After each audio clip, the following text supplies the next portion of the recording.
आप सभी की भारी डिमांड पर सिनेसागा लेकर आया है विकेट 2024। तो इस फिल्म की शुरुआत एक छोटे से खूबसूरत गांव से होती है, जहां के लोग आज बहुत खुश हैं क्योंकि उन्हें ये खुशखबरी मिली थी कि इस गांव की जादूगरनी मर गई है।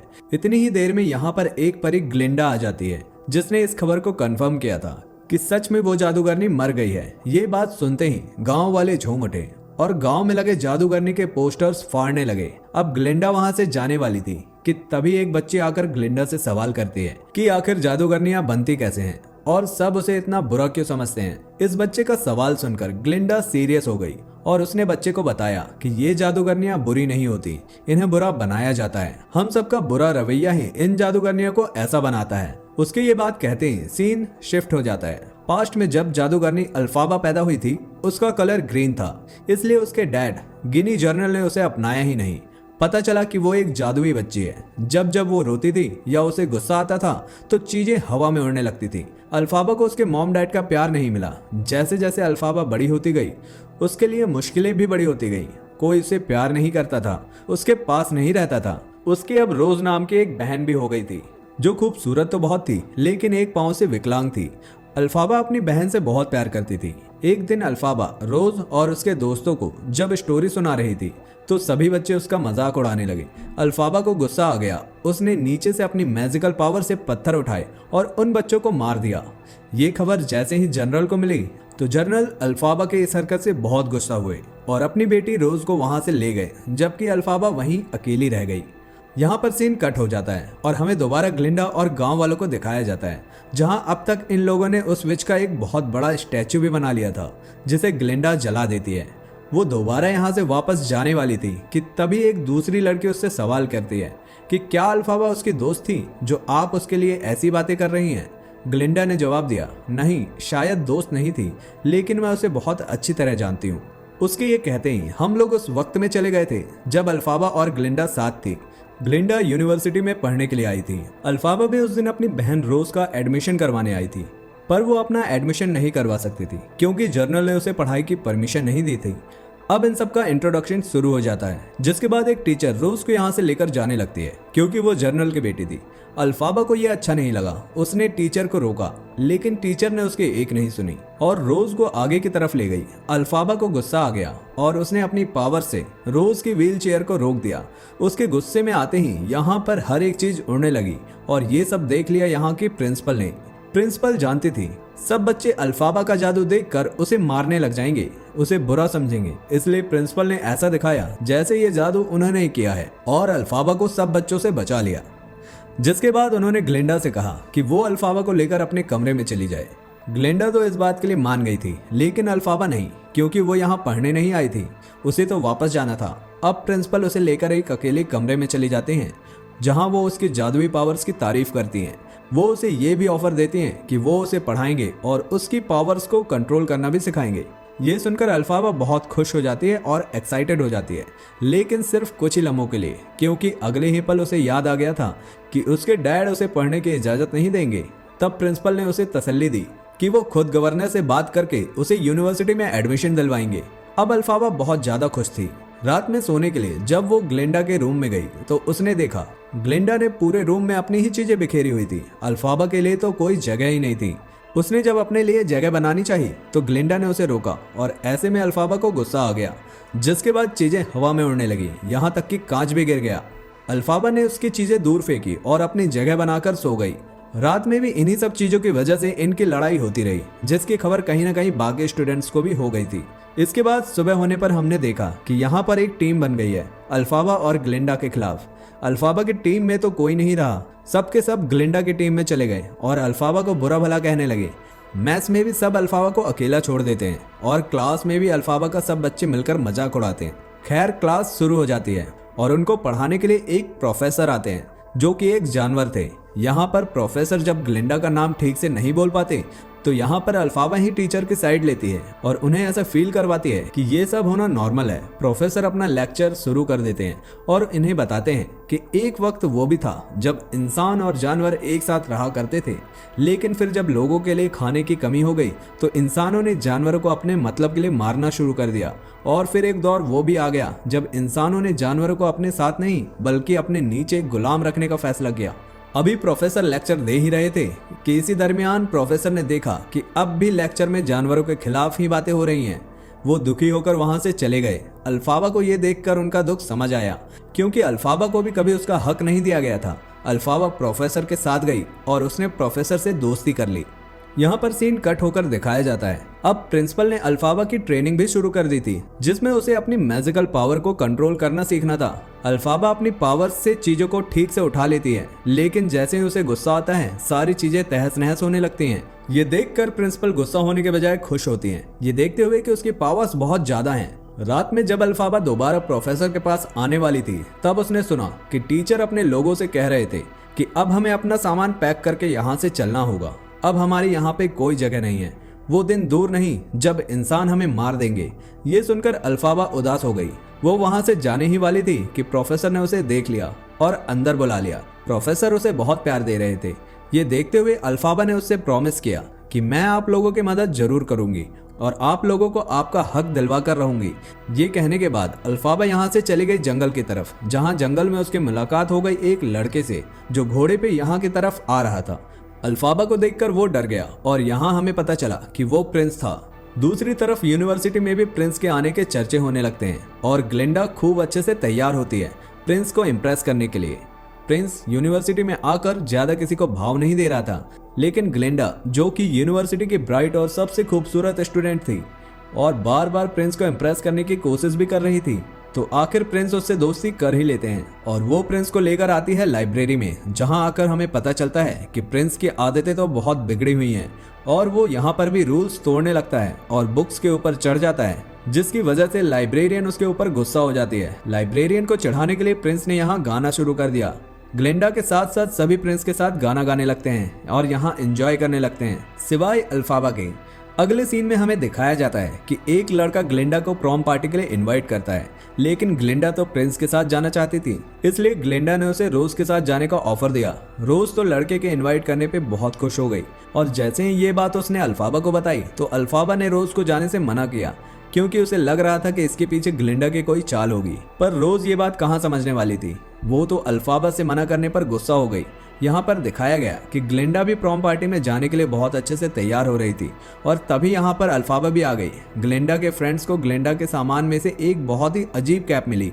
ये कैप उसकी ग्रैंड माँ की थी और किसी जादूगरनी की लग रही थी। उसने वो कैप उठाकर अल्फाबा को दे दिया ताकि जब अल्फाबा उसे पार्टी में पहन कर जाए तो सब उसका मजाक उड़ाएं। इस चीज से अनजान अल्फाबा ग्लिंडा की तरफ से खुश हो गई कि कम से कम उसके दिल में अल्फाबा के लिए जगह बनने लगी है। सभी लोग अब प्रॉम पार्टी में चले जाते हैं। डांस करते हुए सभी बहुत ज्यादा एंजॉय कर रहे थे। रोज भी खुश थी और ग्लिंडा भी खुश थी प्रिंस के साथ। इस पार्टी में अब अल्फाबा भी आ गई, ग्लिंडा की दी हुई कैप पहने हुए। उसके इस अजीब से हुलिये को देखकर सभी लोग उसका मजाक बनाने लगे। उसके बाद उसने वो कैप उतारकर जमीन पर रख दी और यहाँ पे अकेले ही डांस करना शुरू कर दिया, क्योंकि वो तो प्रॉम पार्टी में अकेले ही आई थी। उसका अजीब सा डांस देखकर सभी लोग बहुत ज्यादा मजाक उड़ा रहे थे, एक दूसरे के साथ मिलकर हंस रहे थे और ये देखते हुए ग्लिंडा को अब बुरा लगने लगता है, क्योंकि ये सब अल्फाबा के साथ उसी की वजह से हो रहा था। अपने गिल्ट को कम करने के लिए ग्लिंडा भी अल्फाबा के साथ डांस करने लगती है और अल्फाबा जैसे ही डांस करती है, जिससे सभी लोगों को उनकी गलती का एहसास हो गया और वो सब भी अल्फाबा के साथ अल्फाबा जैसे ही डांस करने लगे, जिसका साफ मतलब था कि ग्लिंडा के साथ साथ अल्फाबा को बाकी लोगों ने भी एक्सेप्ट कर लिया है और ये अल्फाबा के लिए एक बहुत बड़ा दिन था। अब उसके दिल में से ग्लिंडा के लिए सारी बुराई खत्म हो गई थी। ये दोनों यहाँ अपनी नाराजगी खत्म करने के लिए एक दूसरे से गले मिलते हैं। पार्टी से जाने के बाद अपने रूम में आज ये दोनों पहली मर्तबा दोस्तों की तरह बातें कर रही थी। ग्लिंडा ने अल्फाबा को बताया कि मैं और प्रिंस जल्द ही शादी करने वाले हैं, ये बात सीक्रेट है, सिर्फ तुम्हें ही पता है। अपना सीक्रेट बताने के बाद ग्लिंडा ने अल्फाबा से उसका सीक्रेट पूछा। उसे लगा था कि अल्फाबा का सीक्रेट उसके ग्रीन बॉटल में है, जो वह हमेशा अपने तकिए के नीचे रखती है। तो जल्दी से ग्लिंडा ने उसे उठा लिया ताकि अल्फाबा उसे उसका सीक्रेट बता दे, लेकिन ये अल्फाबा का सीक्रेट नहीं था। उसने जल्दी से ये बोतल लेकर अपने तकिए के नीचे रख ली, क्योंकि ये बोतल उसकी मॉम की थी। उसकी इस हरकत से ग्लिंडा नाराज होकर अपने बेड पर चली जाती है। तब उसे मनाने के लिए अल्फाबा उसके पास आती है और उसे बताती है, असल में मेरे डैड यानी गवर्नर मुझे बिल्कुल पसंद नहीं करते, क्योंकि मैं ग्रीन बेबी पैदा हुई थी। अब उनका दूसरा बच्चा भी मेरे जैसा ना हो जाता, इसलिए गवर्नर यानी मेरे डैड ने मेरी मॉम को बहुत ज्यादा रोज मिल्क पिलाया, जिससे एक ग्रीन बच्ची तो पैदा नहीं हुई लेकिन रोज पैदा हो गई, जो खूबसूरत तो बहुत थी लेकिन एक पाँव से विकलांग थी। और रोज की जल्दी पैदा होने की वजह से अल्फाबा की मॉम भी मर गई थी। अल्फाबा को लगता था कि इन सारी चीजों के जिम्मेदार वो खुद है। अगर वो इस तरह पैदा न होती तो ना ही उसके डैड उसकी मॉम को वो मिल्क पिलाते, और ना ही रोज जल्दी पैदा होती, और ना ही विकलांग होती, और आज उसकी मॉम जिंदा भी होती। ये बताते हुए वो बहुत ज़्यादा इमोशनल हो गई। ये देखकर ग्लिंडा ने उसे समझाया कि इसमें उसका तो कोई कसूर नहीं। अल्फाबा का मूड चेंज करने के लिए अब वो अल्फाबा को तैयार करती है, उसका थोड़ा सा मेकअप करती है और स्टाइल चेंज करती है, जिसकी वजह से अगले दिन यूनिवर्सिटी जाने पर उसे सब पसंद कर रहे थे। आज तो प्रिंस भी रुककर उससे बातें करने लगा था। अल्फाबा इस समय जा रही थी अपने प्रोफेसर से मिलने, जो कि एक जानवर थे। अब जानवर क्योंकि इस दुनिया में सेफ नहीं थे, इसलिए ये सारे जानवर कॉलेज छोड़कर जा रहे थे।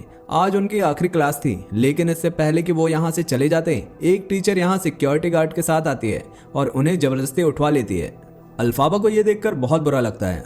वो उनकी मदद करना चाहती थी, लेकिन कुछ नहीं कर पाई। अब उन प्रोफेसर की जगह एक नए प्रोफेसर आ गए थे, जिन्होंने अपनी कैद में एक छोटा सा शेर का बच्चा रखा हुआ था। उसे पिंजरे में रखकर प्रोफेसर बच्चों को ये बताना चाह रहे थे कि अब जानवर हमारे साथ नहीं है, बल्कि हमारी कैद में रहा करेंगे। ये सारी चीजें देखते हुए अल्फाबा बहुत ज्यादा गुस्सा हो चुकी थी। उसे जानवरों को कैद करने वाली बात बिल्कुल पसंद नहीं आई थी। उसके गुस्सा होते ही यहाँ पर मौजूद सारे फ्लावर्स, सारी चीजें उड़ने लगी, और उसके गुस्से के असर से यहाँ सब लोग बेहोश हो गए, सिवाय प्रिंस के। बच्चों के बेहोश होते ही अल्फाबा उस शेर के बच्चे को जंगल में छोड़ने के लिए जाते हैं। प्रिंस भी उसकी मदद करता है और ये लोग शेर के बच्चे को साइकिल पे बैठाकर जंगल की तरफ निकल जाते हैं। पीछे से प्रिंसिपल जब उनकी क्लास में आती है तो सारे बच्चों और टीचरों को बेहोश पाती है। ये देखकर वो समझ गई थी कि जरूर अल्फाबा ने ही ये सारा जादू चलाया होगा। उसकी जादुई पावर्स बहुत ज्यादा बढ़ चुकी थी। ये देखकर वो बहुत खुश हुई और उन्होंने जाकर एक बड़े जादूगर को खत लिखा। यहाँ जंगल में अब प्रिंस और अल्फाबा के किसी बात पे बहस हो जाती है और प्रिंस नाराज होकर यहाँ से जाने ही वाले थे कि अल्फाबा ने प्रिंस का हाथ पकड़ लिया। वो भी अब प्रिंस को पसंद करने लगी थी, लेकिन वो जानती थी कि प्रिंस कभी भी उससे शादी नहीं करेंगे, इसलिए वो बात को ज्यादा आगे नहीं बढ़ाती है। और ये लोग जंगल से वापस आ जाते हैं। अगले दिन पता चला कि यूनिवर्सिटी में अल्फाबा के लिए एक बहुत बड़ा सरप्राइज था। एक बहुत बड़े जादूगर ने अल्फाबा को मिलने के लिए बुलाया था, क्योंकि प्रिंसिपल ने अल्फाबा की जादुई पावर्स के बारे में उसे बताया था। अल्फाबा को अपने लिए ये बहुत अच्छा मौका लगा और उसने जादूगर से मिलने का फैसला कर लिया। उसे लेने के लिए ग्रीन कलर की ट्रेन भी आई। जब वो जाने लगी थी तो सब यहाँ उससे मिलने के लिए आए। प्रिंस उसके लिए गुड लक फ्लावर भी लेकर आए थे और साथ ही साथ ग्लिंडा भी उससे मिलने के लिए आई थी। यहाँ ग्लिंडा ने उससे अपना एक और राज शेयर किया कि अब प्रिंस और उसकी दोस्ती पहले जैसी नहीं रही। प्रिंस अब उससे कुछ नाराज रहते हैं। ये बताने के बाद अल्फाबा को भी थोड़ा दुख हुआ, लेकिन खैर अब वो ट्रेन में चढ़ गई। जाते जाते ग्लिंडा ने अल्फाबा को एक लेटर पकड़ा दिया, जिसमें ये लिखा था कि ग्लिंडा उसके साथ जाना चाहती है, लेकिन ये बात वो उसे कह नहीं पाई। अल्फाबा ने उसे देखा और हाथ पकड़कर उसे जल्दी से ट्रेन में खींच लिया। कुछ ही देर में फाइनली ये लोग एमराल्ड सिटी पहुंच चुके थे। ये वही शहर था जिसे हमने मूवी के स्टार्ट में देखा था।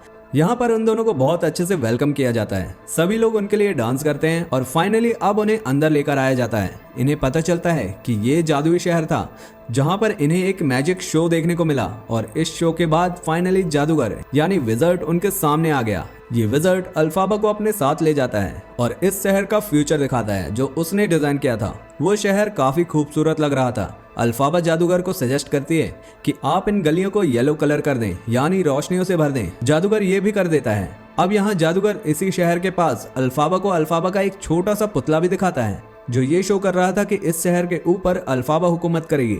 जो देखकर अल्फाबा ने फौरन कहा कि मेरा ख्वाब कहीं पे हुकूमत करना नहीं, मेरा ख्वाब है कि मैं जानवरों के लिए कुछ कर पाऊं, और इसीलिए मुझे आपकी मदद की जरूरत है। उनकी इन्हीं बातों के दौरान यहाँ पर प्रिंसिपल आ जाती है। उन्हें देखकर अल्फाबा बहुत ज्यादा खुश होती है और जाकर उन्हें गले मिल जाती है।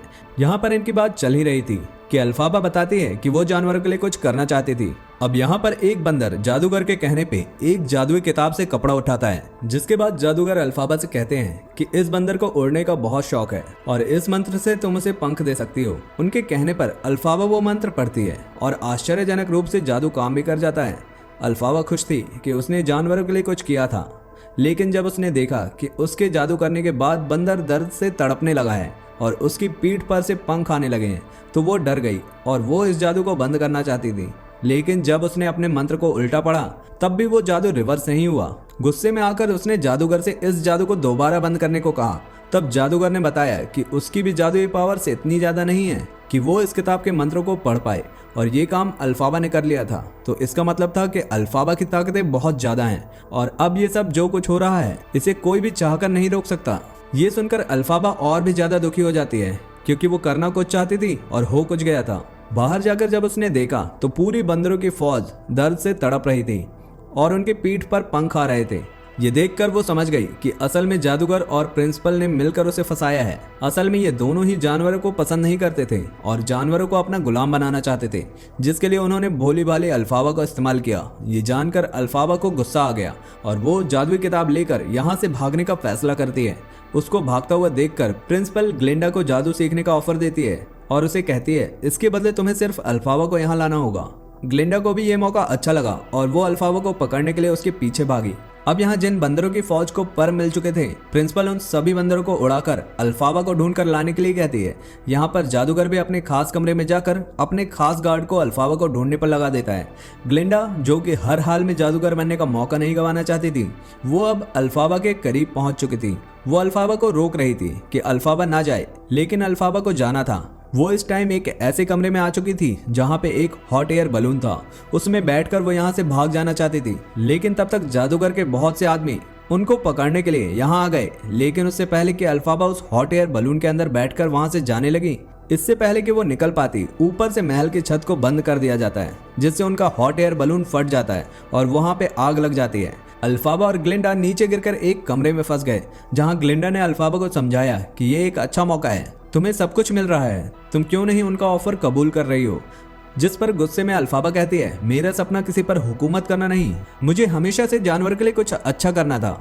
वहीं दूसरी तरफ दिखाया जाता है कि प्रिंसिपल पूरी यूनिवर्सिटी और पूरे शहर में ये खबर फैला देती है कि अल्फाबा चोर है और वो उनकी जादुई किताब लेकर भाग गई है, जो सुनकर सभी को बहुत बुरा लगा था और सभी उससे नफरत करने लगे थे। ये ऐलान अल्फाबा और ग्लिंडा ने भी सुन लिया था। अल्फाबा को तो ये सुनकर बहुत ज्यादा गुस्सा आ गया।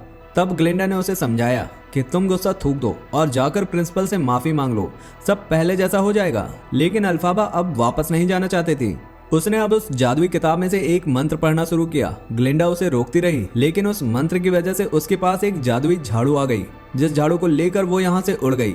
जादूगर के गार्ड्स भी अब उसे पकड़ नहीं पाए थे। उसके यहाँ से भागते ही प्रिंसिपल ने ग्लिंडा को अपने साथ मिला लिया, उसे जादू सिखाने का ऑफर किया और कहा कि हम दोनों मिलकर अल्फाबा को ढूंढ लेंगे। अल्फाबा को लगता था कि ग्लिंडा प्रिंसिपल के साथ हाथ नहीं मिलाएगी क्योंकि वो जालिम है, लेकिन जब उसे पता चला ग्लिंडा ने प्रिंसिपल के साथ हाथ मिला लिया है तो उसका दिल टूट गया। इस शहर ने उसके साथ बहुत बुरा किया था, इसलिए उसने इस शहर को अंधेरे में रहने का श्राप दे दिया और यहाँ से दूर पहाड़ों में चली गई। जिसके साथ ये कहानी इस मैसेज के साथ खत्म हुई कि कोई भी बुराई के साथ पैदा नहीं होता, बल्कि लोगों के रवैये ही किसी इंसान को अच्छा या बुरा बना देते हैं।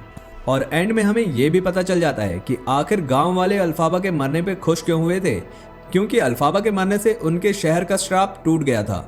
और ऐसे ही ये मूवी खत्म हो जाती है। दोस्तों, ऐसी ही मूवीज के लिए हमारे चैनल सिने सागा हिंदी सब्सक्राइब करना ना भूलें और आप कौन सी मूवीज देखना चाहते हैं हमें कमेंट सेक्शन में जरूर लिखें।